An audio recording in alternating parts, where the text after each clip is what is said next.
Hey, what's going on, guys? Schwarzenegger Magic here. Right now, I'm showing you how to do my last card trick. Now, like I said in that video, there's many ways of doing this type of this trick, but personally, I think this is the best way to do it. There's many ways, like I said, but I like this one the best. Now, if you have yet to see the performance, go ahead, check it out right here. It'll only take a couple minutes. Go ahead, watch it, and then come back and I'll show you how it's done. Alright, so let's learn this. Very simple, very easy. It starts off with the stack. Now this is easy, guys. It won't take too long, might take 2 minutes, okay? Here's what you're going to do. As you can see that I matched up each card as we go. It is the match to the card. So first we have the 9 of diamonds and the 9 of hearts. Then we have the 7s, the black 7s, the black queens, so on and so forth, so that each of these match with their corresponding match, alright? Once you have done this, you want to square up your piles. Alright, so now you have 2 piles. They are the same exact thing, just with different matches. Okay, right? What you're going to do is take one of the piles and reverse count the cards. Go ahead and do that. Until you're all the way exhausted.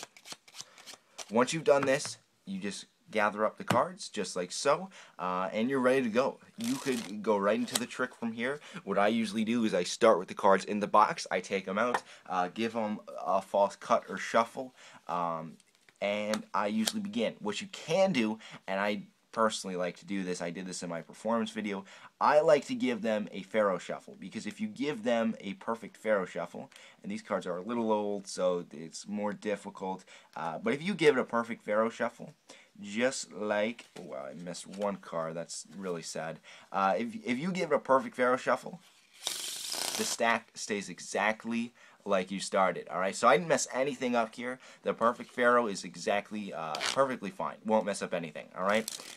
Once you've done that, you say, we're going to need half the cards for this. So you deal the cards down, alright? You're not peeling a 1, 2, 3. You want to reverse count the cards. So 1, 2, 3, 4, 5, 6, 7, 8, 9, 10, 11, 12, 13, 14, 15, 16, 17, 18, 19, 20, 21, 22, 23, 24, 25, 26. Once you have 26 cards, you're going to stop. You're going to say, okay, that's half the pile. What we're going to do is the following. You say you're going to turn over one card, and they can decide whether to keep these or just put them on the table. Now, let me show you what we have here. Every single cards, guys, will be a match. So the Jack of Diamonds, Jack of Hearts, so on and so forth through this whole pile. Okay, that's just how the stack works and how everything plays out. What we're doing is the following. We're taking a card from each pile, we're turning one face up, and we're keeping one face down. If they choose to keep these, just put the face up one under the face down and put it to the side. If they don't want to keep it, well, that's fine. We'll just put it on the table. So maybe they don't want to keep this one, they don't want to keep that one. And as you can see, I'm leaving one pile face up, one pile face down, and you just go through the cards. They can choose to keep it, they can choose to discard it. Just make sure you have a pile that's face up. And you don't want to alternate this, guys. It's never going to be like this. You're going to keep one to be face up and one to be face down. Okay, you don't want to switch it up. Alright, so let's say they chose to keep this, and they can choose to keep however many cards they want. You just want to get through the whole deck as quickly as you can, because this will get boring, and I'm probably boring you right now, but you do want to exhaust all the cards. You do not just want to, at the end, just take one and go like this. Alright, that's not going to work. Okay, so you need to go through every card, and they'll think that this is normal. They're going to be hard at work trying to decide if they want to keep a card or not. Alright, let's say they want to keep a bunch at the end here. Alright, just like this. Now, at this point, you're going to say, alright, we have a few piles here. We have cards that you chose to keep. For whatever reason, you chose to keep these, and we have these 2 piles here.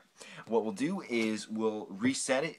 So you take your face-up pile, you're going to turn it face down. At this point, you're going to say, alright, we're going to pretend, let's pretend we were doing this all over again.